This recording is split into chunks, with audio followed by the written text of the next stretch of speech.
ಇವತ್ತು ನಾವು ಅರವಿಂದ ಬೋಳರನ್ನು ಮೀಟ್ ಆಗ್ತೇವೆ ಅಂತ ನಾವು ಅನ್ಕೊಂಡೇ ಇರಲಿಲ್ಲ. ಇವತ್ತು ದಿನ ಬಂದು 19/11/2025. ಇವತ್ತು ಏನು ಸ್ಪೆಷಲ್ ಅಂದರೆ ಪುರುಷರ ದಿನಾಚರಣೆ. ನಮ್ಮ KVJ ಅವರು ಉಂಟಲ್ಲ, ಈ ಸತಿ ನಮ್ಮ ತುಳುನಾಡಿನ ಮಾಣಿಕ್ಯ ನಮ್ಮ ಅರವಿಂದ ಬೋಳರನ್ನು ಕರ್ಕೊಂಡು ಬಂದಿದ್ರು. ಅಲ್ಲಿಂದ ಸೀದಾ ನಾವು ಆಡಿಟೋರಿಯಂ ಹೋದೆವು. ಯಾಕಂದ್ರೆ ಅವರ ಸ್ಪೀಚ್ ಒಂದು ಕೇಳಲಿಕ್ಕೆ ಒಂದು ಭಾರಿ ಖುಷಿ ಆಯ್ತಾ.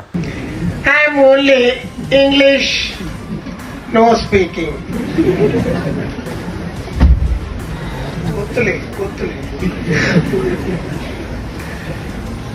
ಯಾರು ಸ್ವಲ್ಪ ಭಾಷೆ ಪಾತಿರೋಡು ಒಂದು ನಿಖಲ್ ಪಂಡ ಯಾನ್ ಪಾತಿರುವೆ ತುಳುಟೆ ಅದೇ.